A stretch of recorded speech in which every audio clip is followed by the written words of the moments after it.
Assalamualaikum warahmatullahi wabarakatuh. Selamat berjumpa kembali Bapak Ibu di channel YouTube SMK Negeri 11 Bandung.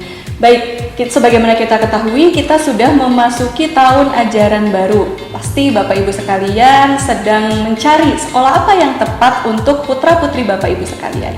Untuk memfasilitasi hal tersebut, di sini sudah hadir di tengah-tengah kita Ibu Kepala SMK Negeri 11 Bandung, Ibu Dr. Anne Sukmawati, MMPD, kemudian juga didampingi oleh Bapak Parwanto selaku Wakasek Bidang Kesiswaan di SMK Negeri 11 Bandung.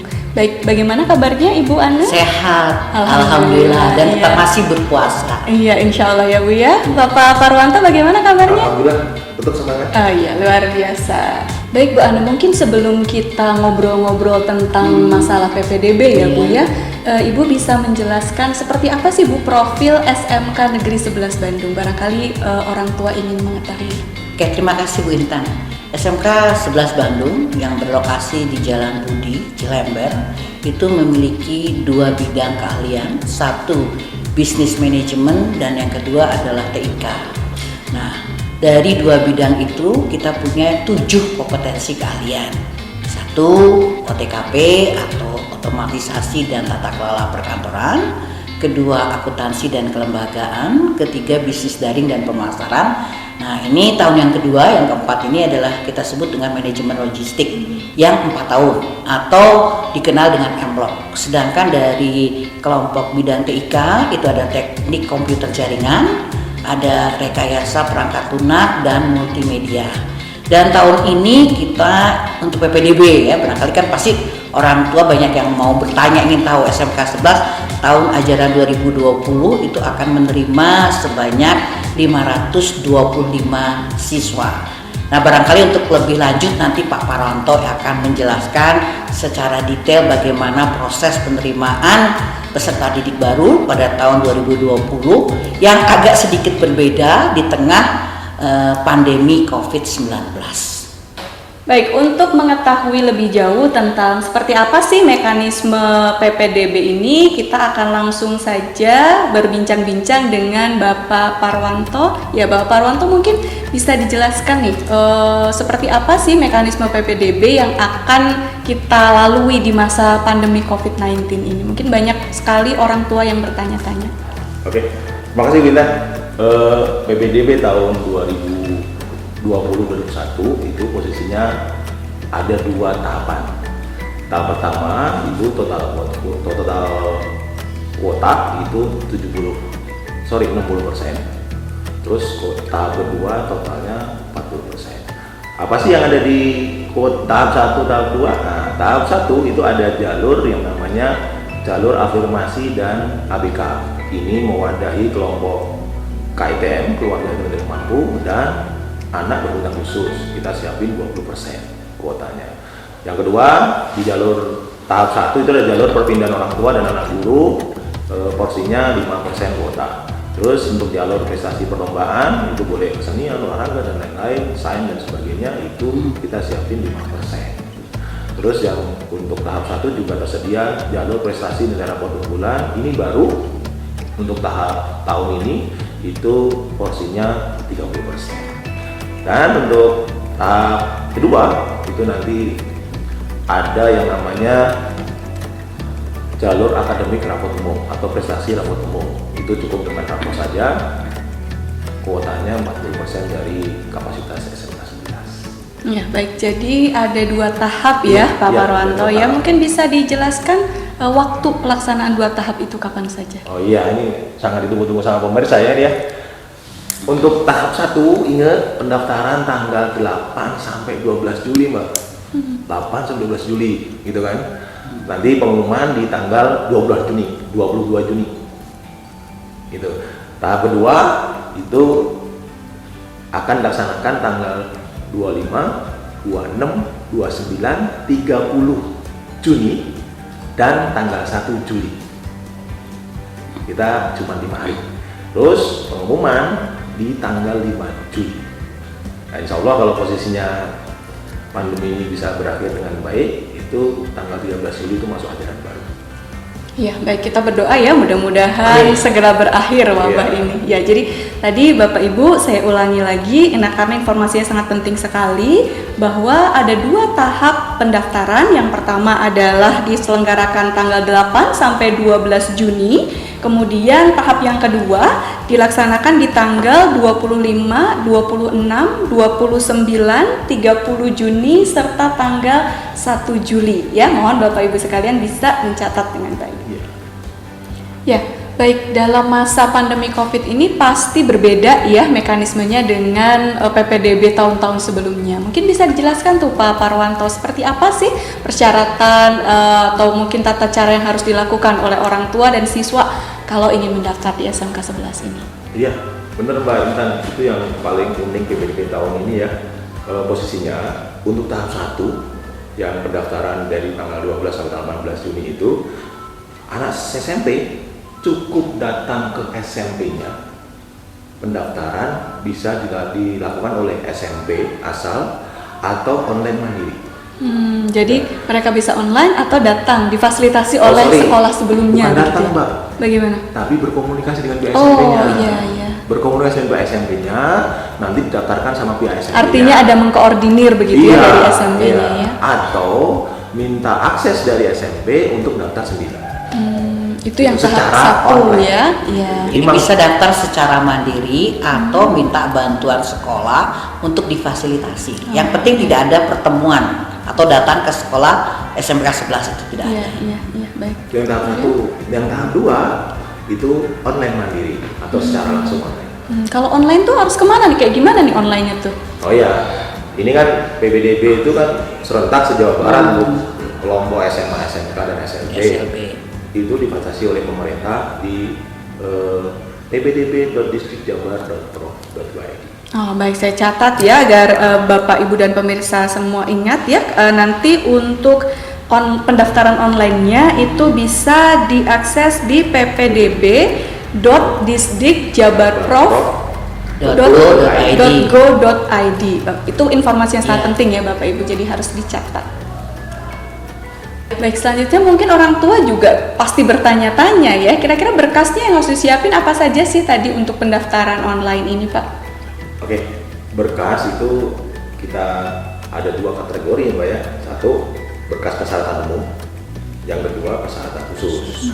Untuk persyaratan umum itu pastiin deh, 1, usia maksimal 21 pada saat usia pendaftaran. Dibuktikan dari mana? Dari akte kelahiran. Gitu. Yang kedua, ada ijazah SMP.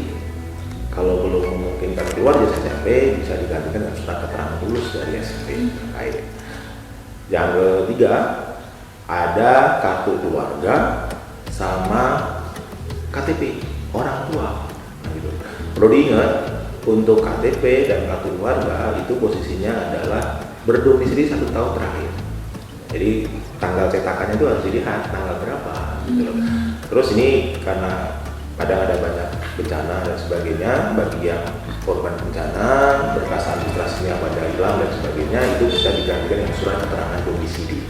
Gitu. Terus yang jadi penting lagi adalah adanya raport SMP dari semester 1 sampai semester 5. Itu persyaratan umumnya, Pak. Karena tidak ada UN ya Pak ya tahun ini, jadi nilainya pakai nilai raport ya. Nilainya pakai raport. Terus ini persyaratan yang khusus berarti sesuai dengan jalur yang dipilih. Contoh nih, untuk siswa yang memilih jalur afirmasi, baik yang misalkan yang KTM, keluarga itu tidak mampu, selain syarat umum ditambahkan dengan persyaratan KTM itu adalah memiliki salah satu kartu anggota program penanggulangan kemiskinan, baik dari pemerintah pusat maupun daerah. Yang diakomodir nih, kartu Indonesia Pintar, kita sebut KIP. Terus yang kedua, kartu keluarga sejahtera KKS, kartu prasejahtera PKS, kartu Indonesia Sehat, kartu program keluarga harapan, dan kartu sembako murah. Itu untuk yang kelompok KIDM. Yang ABK itu ada surat keterangan ABK dari instansi terkait, dan biasanya akan diminta adanya surat pernyataan kesanggupan menyediakan helper apabila dianggap perlu. Ini untuk yang afirmasi gitu. Baik. Terus untuk yang perpindahan orang tua dan anak guru itu mengakomodir bagi orang tua yang baru pindah terus ngajak anaknya misalkan ke kota Bandung terus ingin menyekolahkan kota Bandung, ini jalurnya di sini gitu loh. Syaratnya adalah syarat umum ditambah dengan surat mutasi atau surat perpindahan dari instansi tempat tugas orang tuanya gitu. Dan bagi anak guru otomatis ditambah dengan surat tugas atau SK mengajar dan atau fotokopi sertifikat pendidik. Ini. Terus Tapi ada yang diutamakan surat untuk kalau orang tua untuk guru itu adalah khusus kepada guru yang mengajar di sekolah itu. Sekolah yang bersangkutan. Ya, sekolah bersangkutan. Kami juga memfasilitasi lah kepada guru-guru yang mengajar di SMK 11 dan putranya ingin masuk di SMK 11. Ya baik, jadi yang harus diperhatikan oleh orang tua ini ada 2 syarat tadi ya Pak Iya. ya, ada syarat umum, kemudian syarat khusus. Syarat umum itu mutlak harus ada gitu ya, apapun jalur yang diambil, kemudian nanti bisa menyesuaikan lagi gitu, ditambah dengan jalur apa yang diambil, itu ada syarat-syarat tambahan tadi. oke Mbak, saya tambahkan lagi ya. Iya. Ini kan tadi baru berhenti pada Iya. perpindahan orang tua dan Betul, anak guru. iya. Jalur yang berikutnya adalah jalur prestasi perlombaan. Ini juga jadi incaran siswa SMP nih untuk masuk ke SMK atau SMA gitu. Iya. Jadi yang pertama pastiin dia punya kejuaraan perlombaan minimal level kota kabupaten, baik peringkat 1, 2 atau 3. Kalau lebih bagus ya levelnya lebih tinggi, provinsi, terus nasional atau bahkan internasional gitu kan. Nah, ini persyaratannya yang diminta untuk jalur prestasi perlombaan itu adalah fotokopi legalisir sertifikat kejuaraan. Sertifikatnya Yang melegalisir siapa nih? instansi yang mengeluarkan. Instansi yang mengeluarkan. Terus surat keterangan mutlak dari instansi organisasi biasanya ini melekat ada gitu kan. Dan foto sertifikat, piagam, dan foto medali atau piala serta video perlombaan itu bisa diupload pada saat pendaftaran. Jadi untuk membuktikan bahwa dia punya lomba untuk prestasi perlombaan, dia nanti pihak SMK atau SMA itu bisa melihat atau mengunduh dari aplikasi DPDB hasil uploadan dari siswa atau sekolah SMP, baik foto piagam atau video atau foto medali dan sebagainya, itu bisa diupload. Terakhir untuk yang jalur nilai raport unggulan ini juga penting karena kuotanya juga cukup gede, 30%. 30%. Nah, ini adalah persyaratan umum, jadi cukup persyaratan umum dengan memenuhi kriteria nilai rata-rata raport untuk mata pelajaran tertentu yang dipersyaratkan sesuai bidang keahlian yang dipilih. Apa aja tuh? SMK 11 itu tadi disebutkan oleh Ibu kan ada 2 bidang. Untuk kelompok bidang informasi, teknologi informasi dan komunikasi, contohnya RPL, TKJ dan multimedia, nilai rata-rata raport untuk mata pelajaran IPA dan matematika. Ingat, IPA dan matematika itu harus minimal 80. Minimal 80. Terus syarat lainnya adalah tidak buta warna.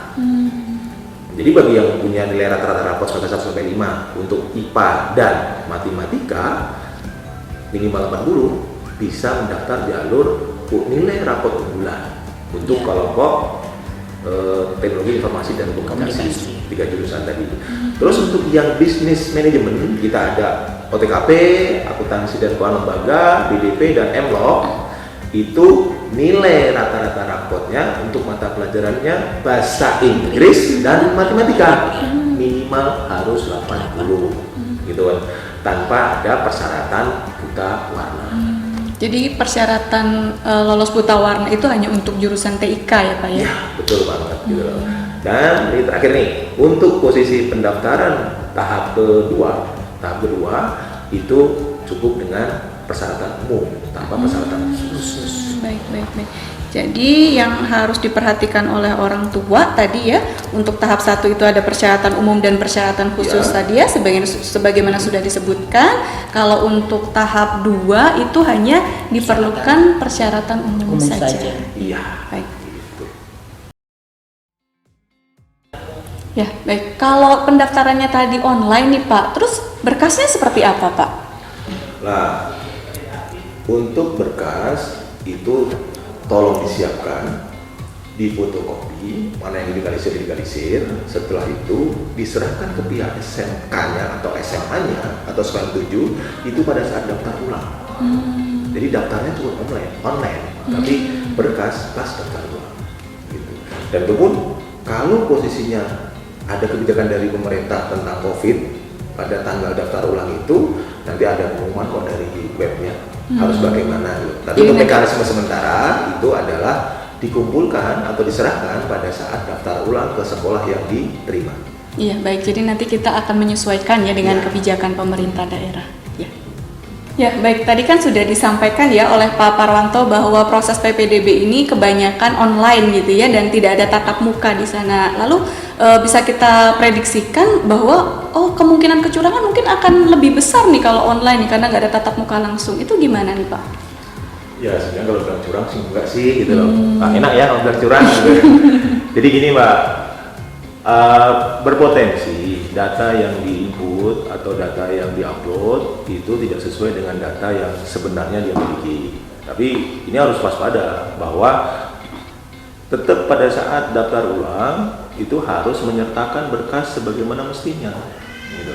Apa sih yang berpotensi muncul pemalsuan, bahasa itunya pemalsuan atau ketidaksesuaian antara bukti fisik dengan yang diupload atau digitalnya gitu. Satu adalah kartu keluarga, bisa aja kan perubahan alamat atau tanggal TMT terbit, karena di situ disebutkan bahwa harus 1 tahun, gitu kan.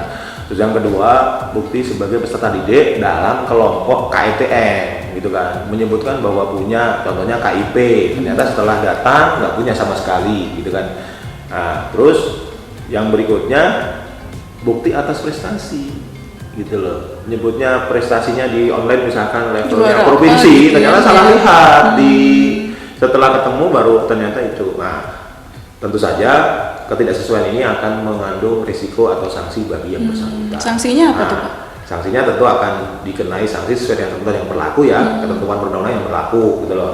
Di antaranya adalah pembatalan pernyataan diterimanya di sekolah tersebut. Jadi tidak jadi diterima gitu ya? Iya, itu potensinya akan bisa seperti itu gitu loh. Jadi harapan saya sih monggo Bapak Ibu siswa-siswa SMP kita siapin atau pemerintah provinsi udah nyiapin banyak jalur untuk masuk SMK atau SMA. Silahkan pilih sesuai dengan kondisi yang sebenarnya ada dia, apakah kelompok SKTM atau afirmasi atau kelompok perlombaan atau kelompok rapot atau kelompok pembinaan orang tua, sesuaikanlah, banyak jalur dan insya Allah ada rezeki di situ masing-masingnya gitu loh. Seperti itu Mbak. Jadi harapannya harus belajar jujur ya, karena tidak hanya yang ya ini pesan untuk orang tua dan calon siswa ya, jadi kita harus sama-sama sportif gitu ya. Ya baik, tadi di awal Pak Parwanto menyebutkan ada beberapa jalur ya dalam penerimaan PPDB ini. Nah, seperti misalnya jalur afirmasi, kemudian perpindahan orang tua dan prestasi ya. Bisa dijelaskan mungkin Pak model seleksinya seperti apa sih untuk jalur-jalur tersebut? Iya, ini penting banget Mbak supaya orang tua tahu. Oh saya terima karena apa, saya terima karena apa. Itu penting supaya tidak jadi polemik nantinya ya. Ini saya jelaskan nih. Untuk afirmasi itu penyeleksiannya dengan cara pemeringkatan jarak koordinat titik rumah dengan sekolah itu. Jarak ya? Jarak. Semakin dekat punya potensi semakin baik, gitu ya. Itu untuk afirmasi. Perpindahan orang tua juga sama seperti itu. Gitu. Jarak koordinat antara rumah tempat tinggal dengan sekolah yang dituju. Gitu. Terus untuk prestasi perlombaan ini pemeringkatan scoring dari prestasi tersebut.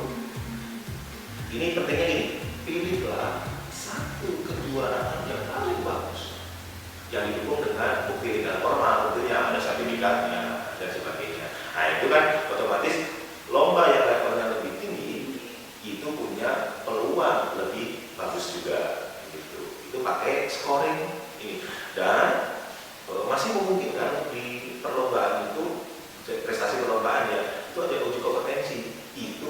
nggak memungkinkan. Kalau kita tahu kan nggak boleh berinteraksi. Gitu. Nah itu kalau memungkinkan ya, tapi yang utamanya pasti di scoring dari prestasinya apa. Nah untuk yang prestasi nilai rapor unggulan, pastiin nilainya udah sesuai dengan prasyarat dan akan dipemeringkatkan berdasarkan jumlah nilai rapor atau kita sering sebut kalibrasi nilai rapor. Dan itu juga berlaku untuk jalur nanti tahap kedua akademik rapor umum itu pakai pemeringkatan kalibrasi nilai rapor.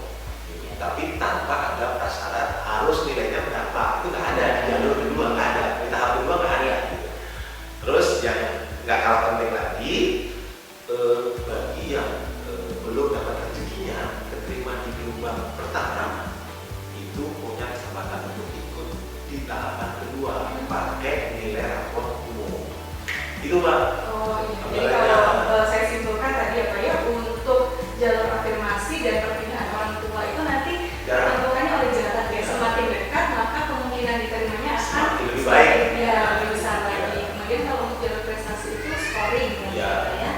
Kemudian informasi yang tidak kalah penting lagi tadi disampaikan adalah yang gagal atau belum diterima di tahap 1 bisa mencoba kembali di tahap 2.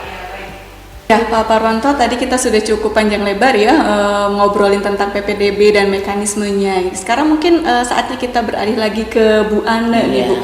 Sebagai Kepala SMK Negeri 11 Bandung, mungkin Ibu bisa memaparkan kepada Bapak Ibu pemirsa sekalian, apa sih Bu keunggulan SMK 11 dibandingkan dengan SMK lain yang ada di Kota Bandung?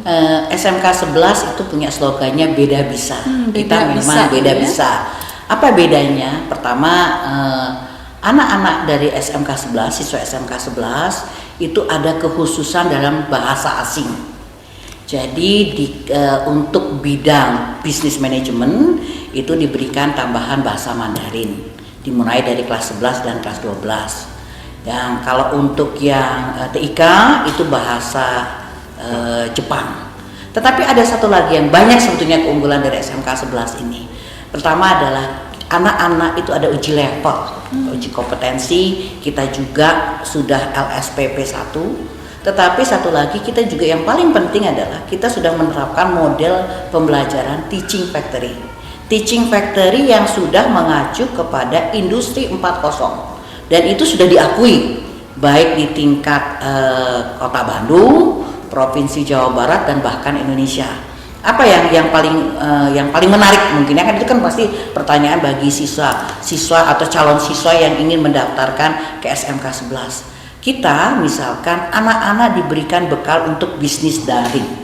Nah di masa COVID kayak gini kan penjualan daring yang paling besar ya. Betul. Paling besar penjualan online, baik itu melalui WA ya atau Instagram atau Facebook, dan kita juga kerjasama dengan institusi pasangan. Kita punya beberapa institusi pasangan yang akan mendukung kita untuk bisnis daring, bahkan dari asosiasi untuk yang IDEA itu untuk yang bisnis daring. Nah untuk IoT, Internet of Things itu kita juga kekhususannya, artinya unggulan dari SMK 11 itu adalah Internet of Things, dan bahkan produk-produknya itu sudah bisa dibeli di Tokopedia, di Lazada, bahkan di Siplah.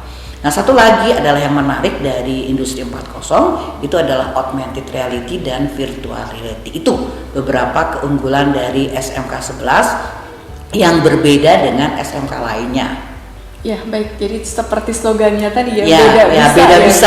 Kita mau beda tapi kita bisa gitu. Punya program-program keunggulan yang memang berbeda dengan SMK lain yang ada di Kota Bandung khususnya, dan juga tadi bisa membuktikan bahwasanya SMK itu bisa punya kontribusi. Iya, bisa memberikan kontribusi kepada anak-anak, karena kan SMK itu ada 3. Pertama adalah bekerja secara kepada orang lain, arti bekerja untuk institusi pasangan dan sebagainya, untuk industri, tapi bisa juga bekerja secara mandiri, yaitu dengan berwirausaha.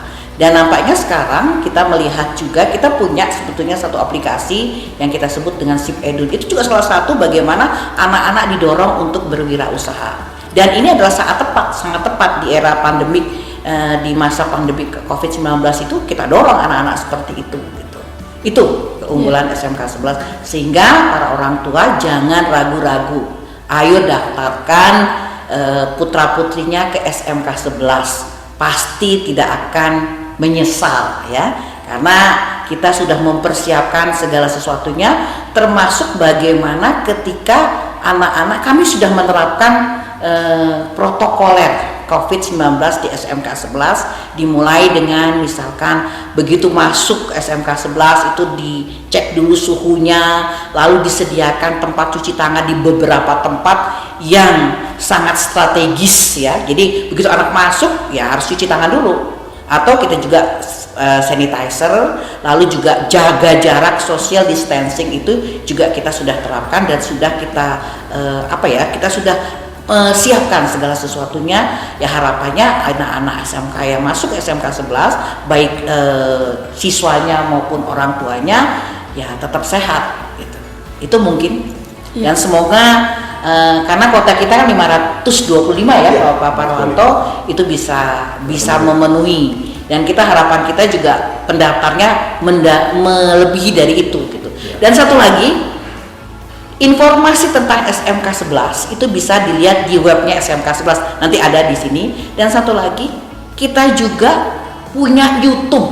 Nah YouTube ini silakan dikunjungi, di like, di komen, yang paling penting harus di subscribe. Ya baik, tadi menarik sekali ya penjelasan dari Ibu Ane terkait dengan keunggulan SMK Negeri 11 Bandung. Jadi Bapak Ibu, orang tua dan calon siswa pasti tidak akan ragu-ragu untuk mendaftarkan dirinya menjadi bagian dari keluarga besar SMK Negeri 11 Bandung. Mungkin dari Pak Parwanto nih, sebelum kita penutupan ada yang ditambahkan? Kalau tadi Bu Ane sudah memberikan penjelasan dari sisi akademis, mungkin Pak Parwanto ada tambahan lagi mungkin? Iya. Daya tarik sekolah itu atau tujuan anak sekolah itu akademis nomor satu, tapi ada daya tarik sendiri nih gitu loh.